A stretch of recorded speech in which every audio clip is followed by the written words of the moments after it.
प्रथम लागू दो चरण को, धनी ए न छुड़ायो खिन।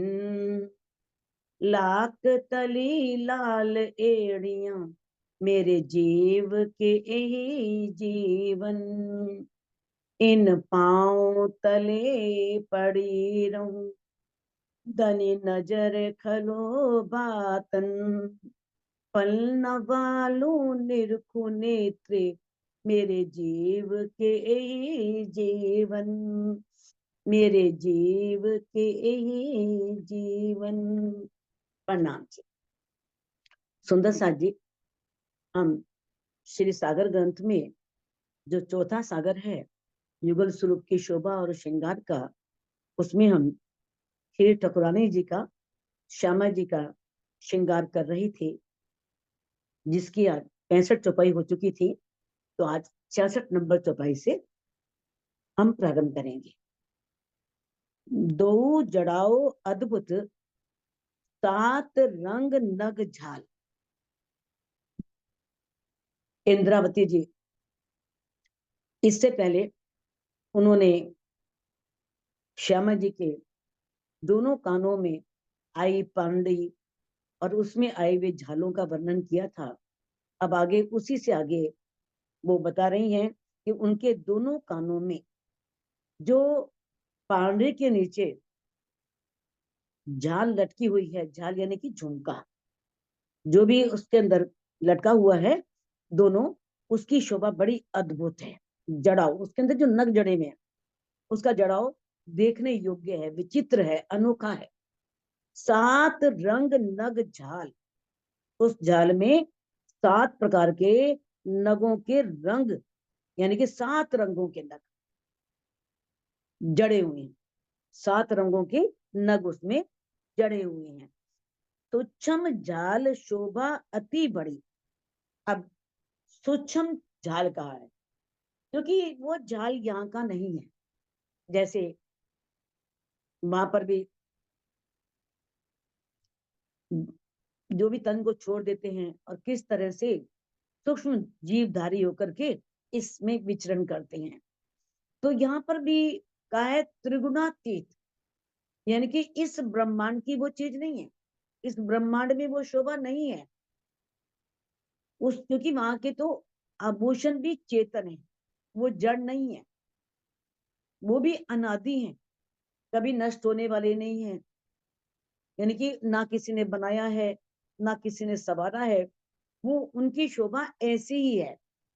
तो इस प्रकार से जो सूक्ष्म जाल, जो नूरमयी जाल है, उसकी शोभा बहुत सुंदर है। जाई उठत माहे गाल। अब उसमें से एक जाई निकलती है, जाई मीन्स प्रकाश, रोशनी, प्रतिबिंब। तो इस तरह से वो उनके गालों पर वो रोशनी, जो जालों में नग हैं, उन कई प्रकार के उसमें से रंग निकल रहे हैं और उन रंगों की रोशनी उनके गालों पर पड़ रही है, जो बहुत सुंदर दिखाई देती है और अद्भुत ही लगती है। इतने सुंदर वो कानों में उन्होंने नूरमयी झाले पहने हुए हैं। फूल झालों के मुख पर शोभा लेत अति नग। अब श्यामा जी का जो मुखारविंद है, उस पर जो झालों में बने हुए फूल हैं, वो फूल दिख रहे हैं। शोभा लेत अति नग, और उनमें जड़े हुए जो नग हैं वो बहुत ही शोभित हो रहे हैं, बहुत ही सुंदर लग रहे हैं। तेरे नंगो जोत उठत है। अब जो जाले पहने हुए हैं, उन जालों में 7 रंगों के नग जड़े हुए हैं।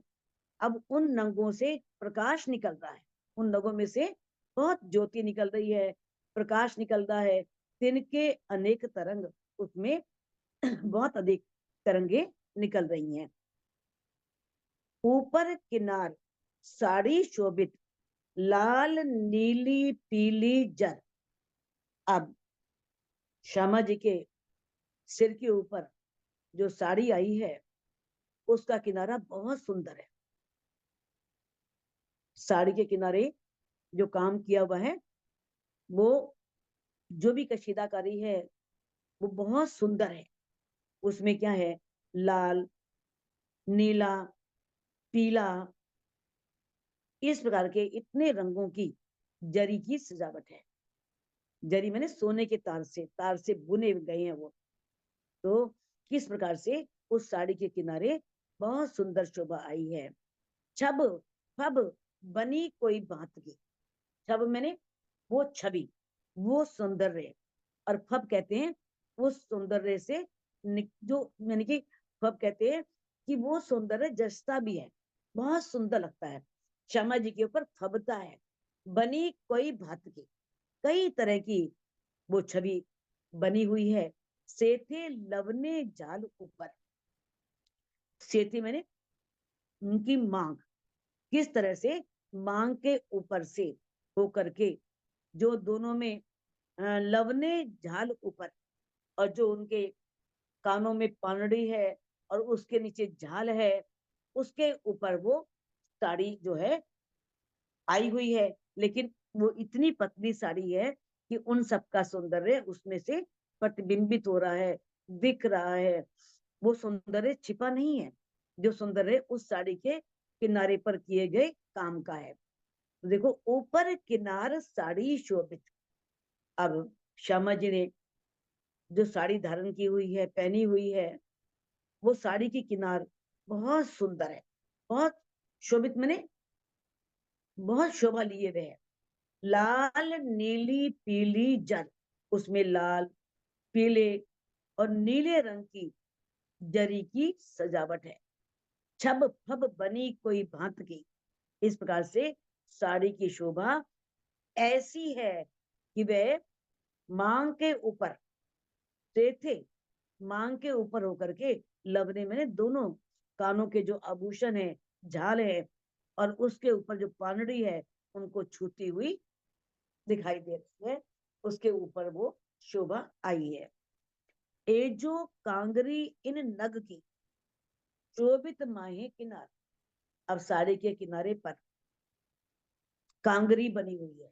कांगरी बताया था ना, किनारे पर जो भी किसी भी ब्लाउज के या साड़ी के या पेटीकोट के जो किनारे पर बूटियां बनी होती हैं, बेल बनी होती है, उन्हें बोलते हैं कांगरी। जिनमें शोभित माहे किनार, किनारे पर बहुत सुंदर, साड़ी के किनारे पर कांगरी बनी हुई है। और इन नग की, उसमें भी बहुत सुंदर जवाहरातों के बहुत सुंदर सुंदर नग उसमें जड़े हुए हैं, उनकी बहुत सुंदर शोभा है। गोर नीलवट श्याम केसों पर। अब उनका माथा बहुत गोरा है, गोर नीलवट, नीलवट में माथा, तो गोरे माथे पर श्याम केसों, जो काले काले बाल हैं, उन बालों की चाहे अंबर लगी झलकार, जो लटें निकली हुई हैं बालों की, जिस तरह से बालों की लट होती हैं, वो लटें जो हैं वो सुंदर गौर वर्ण के, उनके मस्तक पर बालों की जो काले काले बालों की लटें हैं, वो जाए अंबर लगी झलकार, उसमें इतनी शोभा है कि उसमें से प्रकाश इतना निकल रहा है कि वो आकाश तक पहुंच रहा है। यानी कि इतना सुंदर वो सौंदर्य है कि आकाश तक भी वो सौंदर्य नहीं समा पा रहा, ऊपर तक जा रहा है। ए जो कांगरी इन नग की। अब साड़ी के किनारे पर शोभित माहे किनार, माहे किनार मैंने साड़ी के किनारे पर जो कांगरी बनी हुई है, उसमें जो नग जड़े हुए हैं, उसमें मेरे मैं दोबारा करके इसको, शोभा कहूं अंग माफक। अरे 69वीं चौपाई में दोबारा कर गई थी, 70वीं करनी थी। शोभा कहूं अंग माफक, इन सुपन जुबा अकल। अब कहते हैं कि किस प्रकार से ये जो मैंने सारी शोभा का वर्णन किया है राज्य की और श्यामा जी के, वो मैं वहां के नहीं, यहाँ के अपने अंगों के अनुसार कर रही हूँ, क्योंकि मेरे पास सुपन जुबा अकल, मेरी जो अकल है वो स्वप्न के ब्रह्मांड की है। और मेरी जुबान भी स्वप्न के ब्रह्मांड की है। तो ये मैं पहले भी बात बता चुकी हूँ, पहले भी एक तो चौपाई में आ चुका है। हमेशा इंद्रावती जी ने यही कहा है कि स्वप्न की अकल से कर रही हूँ, जबकि उनके अंदर जागृत बुद्धि और निज बुद्धि के मालिक श्री राज जी, श्यामा जी, पांचों शक्तियों सहित विराजमान है। तो उनकी स्वप्न की अकल कैसे हो सकती है? लेकिन यहाँ पर स्वप्न की अकल उन्होंने इसलिए प्रयोग किया है क्योंकि ये पहले भी हमने बात की है कि किस तरह से मान लो कोई सौंदर्य देखा, अब उसको वर्णन करने में शब्द तो यहीं के प्रयोग करने पड़ेंगे ना, तो वो शब्द उचित नहीं है। और फिर जो अनुभव की बात होती है, कई बार इतना अधिक अनुभव, इतना सुंदर सुंदर है कि उसे शब्द में व्यक्त करना बड़ा मुश्किल हो जाता है। वैसे भी आशुक आशिक जो है, माशूक की शोभा का वर्णन करना उसके लिए बहुत मुश्किल है, बहुत असंभव कार्य है। और जो इंद्रावती जी की आत्म, जिनके तन का नाम मरु है, मेराज जी, और उनका जीव, अब उनका जीव जितना ग्रहण कर पाता है उतना ही वर्णन कर पा रहा है। तो यहाँ पर उन्होंने अपनी नम्रता का प्रयोग किया है, नम्रता दिखाई है, शालीनता दिखाई है कि मैं इतना ग्रहण ही नहीं कर पा रहा, इतना सौंदर्य है, इतना सुंदर, उस सौंदर्य को मैं जो व्यक्त कर रहा हूँ वो अपनी बुद्धि से कर रहा हूँ, अपनी अकल के माफक कर रहा हूँ, क्योंकि मेरे पास स्वप्न की बुद्धि है और जुबान भी यहीं की है, शब्द भी यहीं के है, और यहाँ के अंगों के अनुसार ही मैं ऐसा वर्णन कर पा रहा हूँ, जबकि वो शोभा इससे करोड़ों गुना अधिक है। गोर रंग अति गालों के, अब गालों के रंग, गालों का रंग बहुत गोरा है, बहुत गोरा है। ए रंग जाने इनके तन, इस रंग को तो मात्र ब्रह्म सृष्टिया ही जान सकती है और कोई नहीं जान सकता। श्यामा जी के गालों का रंग बहुत गोरा है। ये रंग जाने इनके तन, जो श्यामा जी के तन है, कौन है? ब्रह्म सृष्टिया सभी, वो ही इसको अच्छी तरह से वास्तव में जान सकती हैं। अचरज अद्भुत वाही देखे, जो है अरस मोमिन, जो परम धाम के मोमिन है, जो परम धाम की ब्रह्म सृष्टियां हैं, वो ही इस कालों के अद्भुत सौंदर्य को देख सकती हैं, और कोई भी इस सौंदर्य को नहीं देख पाता। ब्रह्म सृष्टियां ही उस सौंदर्य को देख सकती हैं। मुख चौक नेत्र नासिका, मुख चौक मैंने श्यामा जी का मुखारविंद, नेत्र, नेत्र आंखें, नयन, नासिका नाक, निहायत शोभा अतंत, इन सब की शोभा, चाहे मुखारविंद हो, चाहे नयन हो, चाहे नाक हो, नासिका हो, इसकी शोभा अतंत है, यानी कि अनंत है, असीम है, अपार है। मुरली नासिका तेज में, और उनकी जो तेजोमयी, यानी कि तेज से परिपूर्ण जो नाक है, उस नाक में उन्होंने मुरली पहनी हुई है, जिसे बेसुर भी बोलते हैं, तो मुरली पहनी हुई है। शोभे नग मोती लटकत, जिसमें मोती का सुंदर नग उसमें लटक रहा है। एक खसखस के दाने जेता, नग रोशन अंबर भराई। कहते हैं कि अगर मान लो, खसखस आप जानते हैं, खसखस के दाने कितने बारीक होते हैं, बहुत महीन होते हैं। तो ये बताया है कि वैसे तो देखो, परम धाम में चाहे खसखस का दाना है, चाहे पहाड़ है, शक्ति सब में बराबर है। क्योंकि आगे परिक्रमा ग्रंथ में आएगा कि एक हाथी और खरगोश, इन दोनों के बल में कोई फर्क नहीं।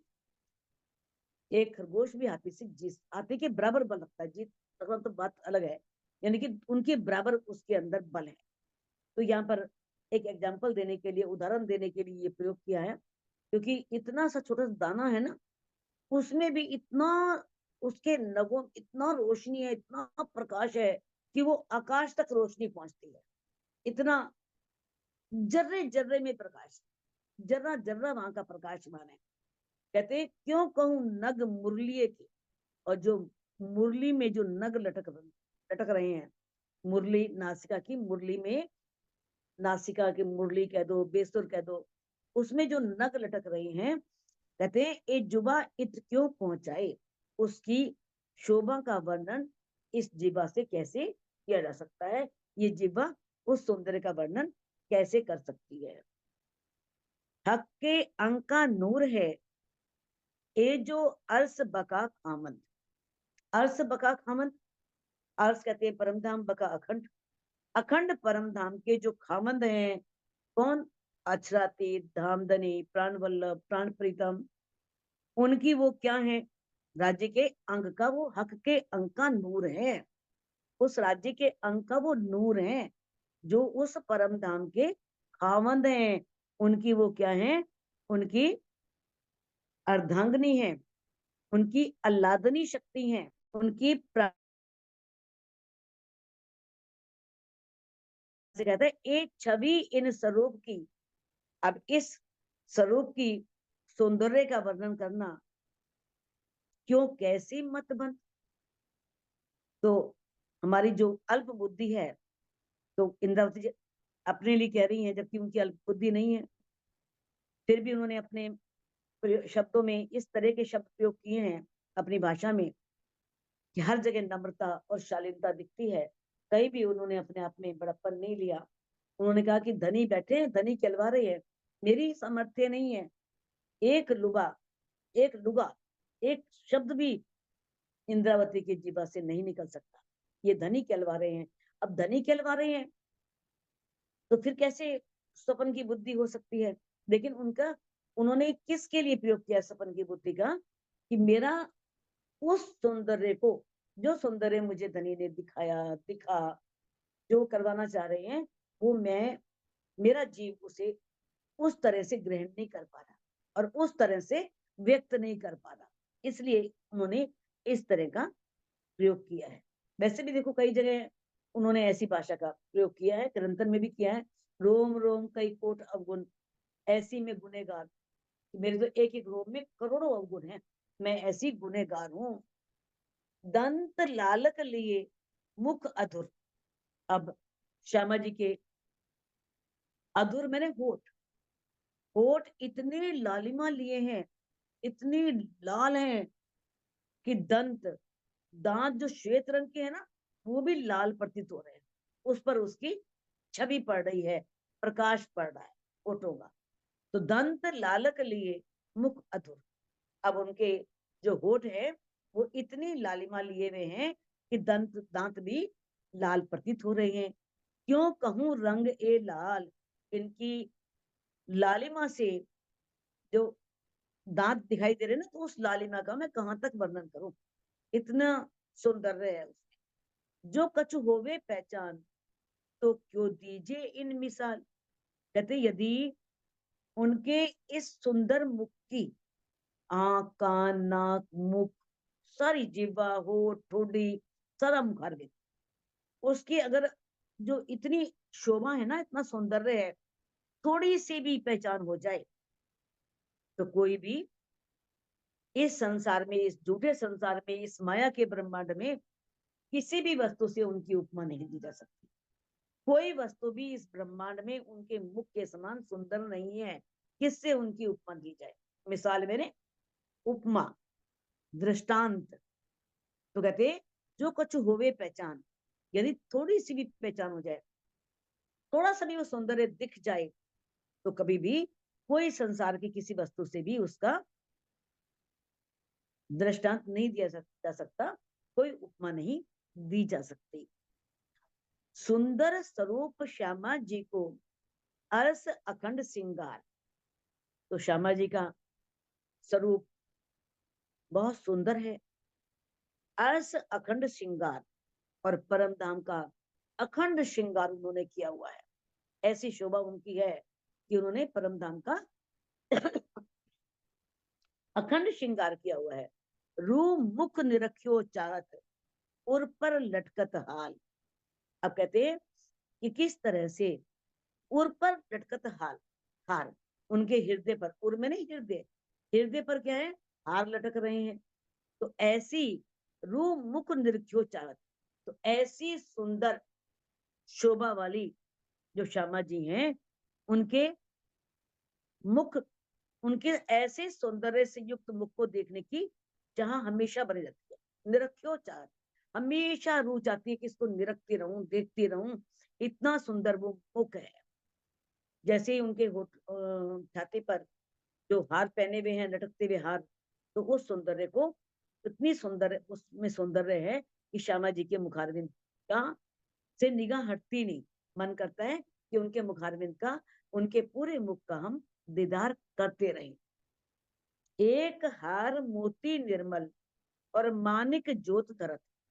अब श्यामा जी के गले में एक हार तो मोती का है, जो बहुत ही निर्मल, उज्जवल है।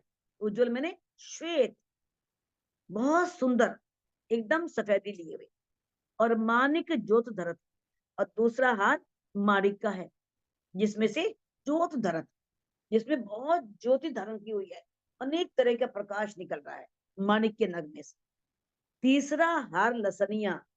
तीसरा हार कैसा है? लहसुनिया का है। तो शोभा लेत अनंत।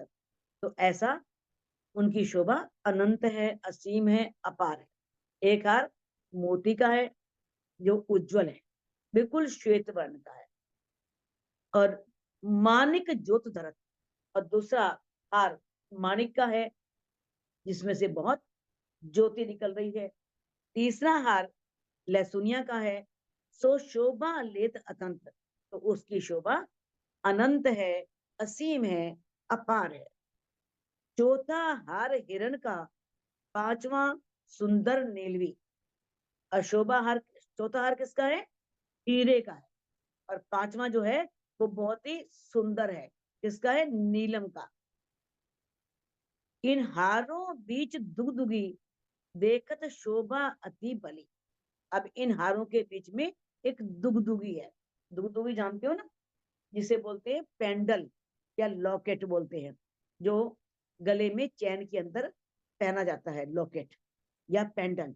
तो इस तरह से उसकी शोभा है, उसमें दुगदुगी है। देखत शोभा अति भली, जिसकी शोभा बहुत ही प्यारी लग रही है। यानी कि हर हार के अंदर एक दुगदुगी है, एक लॉकेट है। और वो लॉकेट भी, जैसे अगर हीरे का हार है तो लॉकेट भी हीरे का है, माणिक का है तो जो लॉकेट है, पेंडल है, वो भी माणिक का है। तो जैसा हार है वैसा ही उसका पेंडल है, और उसकी शोभा अद्वितीय है, अनुपम है। क्यों कहूं नग दुगदुगी। अब जो पेंडल है ना दुगदुगी, उसके नगों के बारे में कैसे कहूं? ए पांचों सैन्य चढ़ाए। अब ऐसा लगता है कि पांच हारों में जो प्रकाश है, वो प्रकाश क्या है? समझो एक सेना है, पांचों सैन्य चढ़ाए, पांचों हारों में जो ज्योति निकल रही है, तो ज्योति रूपी सेना, प्रकाश रूपी सेना क्या कर रही है? जो पांच जंग करे माहे जुदे जुदे। अब दुगदुगी में भी नग लगे हैं, उन नगों से भी प्रकाश निकल रहा है।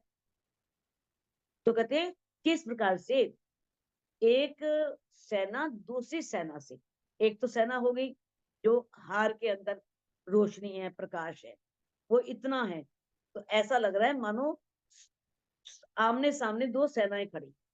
एक तो हार वाली सेना, दूसरी दुगदुगी के प्रकाश की सेना, उसमें निकलने वाली रोशनी की सेना। तो क्या लग रहा है?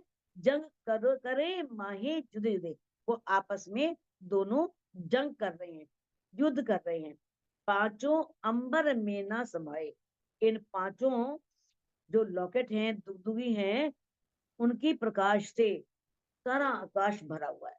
उन हारों के और लॉकेट के प्रकाश से पूरा आकाश भरा हुआ है।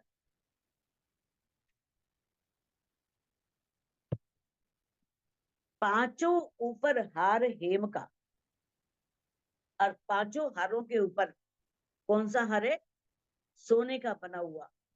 किसका? चंपकली का। हेम का सोने का बना हुआ चंपकली का हार पहना है इन पांचों हारों के नीचे। मुख मोती सिरे नीलवी, और जिसके मुख पर मोती और किनारे पर नीलम जड़ा हुआ है। एक हार अति विराजत जड़तर चंपकली। तो ये हार जो है चंपकली का हार बहुत सुंदर लग रहा है, बहुत शोभा दे रहा है, इतना अधिक उनके गले में सुशोभित हो रहा है। पांच पाने पुखराज जरी माहे जड़ित। अब श्यामा जी के जो वक्षस्थल पर चंपकली का हार है, उसमें क्या है? पांच, पन्ना, पुखराज, ये सब जो है सोने के तार से जड़े हुए हैं। मेन के हरे रंग के नग, पन्ना के नग और पुखराज के नग सोने के तारों से जड़े हुए हैं। तो ऐसा वो चंपकली का हार और ऊपर लटकत उनके हृदय पर लटक रहा है।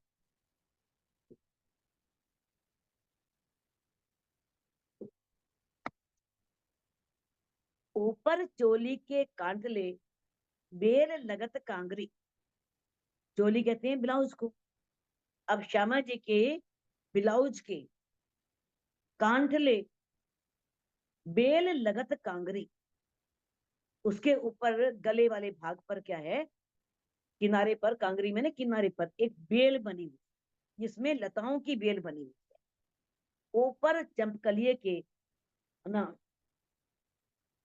ऊपर चमकलिए के मोती मानिक पाने जरी, और उसके ऊपर चमकली का हार आया है, जिसमें सोने के तार से मोती, मानिक और पन्ना के नग जड़े हुए हैं। पांच लरी चीड़ तिन पर कंठ लग आई सोए।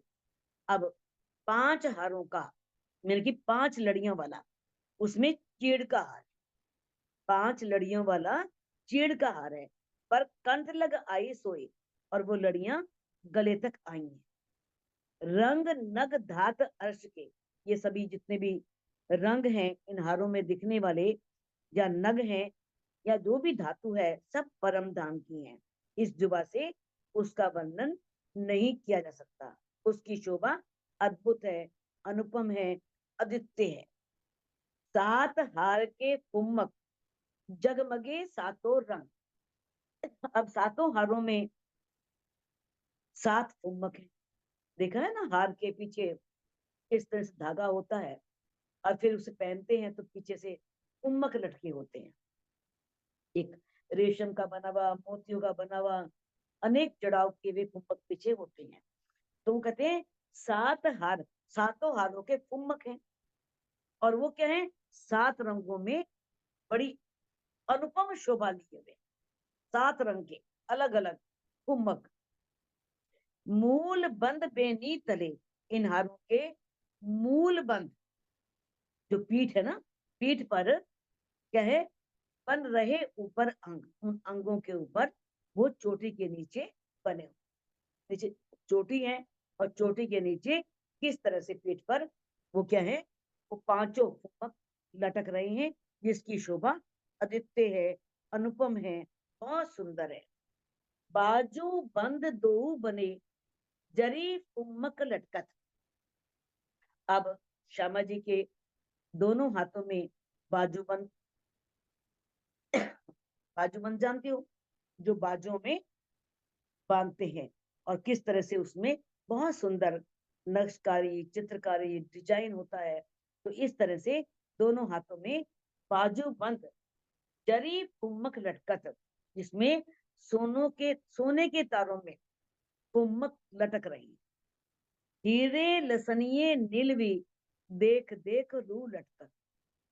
उसमें सोनों के तारों में क्या लगा हुआ है? हीरा, लहसुनिया, नीलवी, ये सब नग जड़े हुए हैं, सुंदर नग जड़े हुए हैं। तो अब कहते हैं इस सुंदर शोभा को देख करके, तो इस संसार की नहीं है, वो कैसी शोभा है? अलौकिक है, अद्वितीय है, अनुपम है। तो जो आत्म की दृष्टि जो है, वो वहीं, एक रूह की दृष्टि वहीं अटक जाती है। देख देख रूह अटकत, एक रूह उस सौंदर्य को देख करके आगे बढ़ ही नहीं पाती, वहीं अटक जाती है कि कितना सौंदर्य है, कितने सुंदर लग रहे हैं, कितना सुंदर इसका प्रकाश है, कितना सुंदर इसका जड़ाव है। नवरंग रतन नग चोड़ के अर्स घात न शोभा सुनार। शोभा सुमार। आप कहते हैं कि श्यामा जी के जो यानी कि 9 रंगों के, नवरंग बताया, सॉरी, नवरंग, 9 रंगों के रत्नों के नगों में किस प्रकार से चूड़ है। चूड़ मैंने कंकण, कड़ा, नवचूड़, जिसमें 9 तरह के उसके अंदर रतन, 9 तरह के रतन नग जो हैं वो उसमें जड़े हुए। तो वो यहाँ के तो नग नहीं है, वो अर्श के नग हैं, परमधाम के नग हैं। और परमधाम की धातुओं का कोई शुमार नहीं है, कोई सीमा नहीं है। उसमें नूरमयी ज्योति निकल रही है, अनेक तरह का प्रकाश निकल रहा है, जो जिसकी शोभा कहने में नहीं आती। नवरंग रत्न चूड़ के जुदी जुदी चूड़ी झलकत। तो इस प्रकार से 9 रंगों के जो रत्न हैं, जो उस चूड़ में है, उस कंकड़ में है, कड़े में है, जुदी जुदी चूड़ी झलकत, जिसमें अलग अलग चूड़ियां दिखाई दे रही। जुदी जुदी चूड़ी झलकत, जुदी जुदी मैंने अलग अलग, चूड़ी में चूड़ियां, झलकत मैंने झलक रही हैं, दिख रही हैं। ज्योत सो ज्योत लरत है।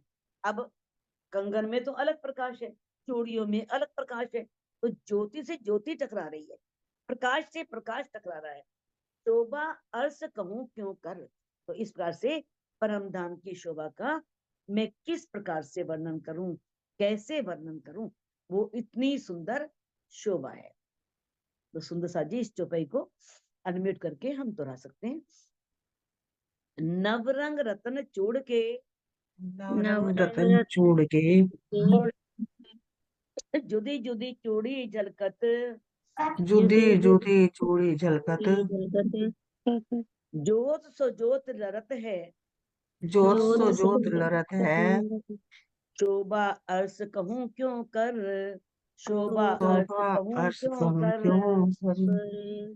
बोलो श्री प्राणनाथ प्यारे की जय।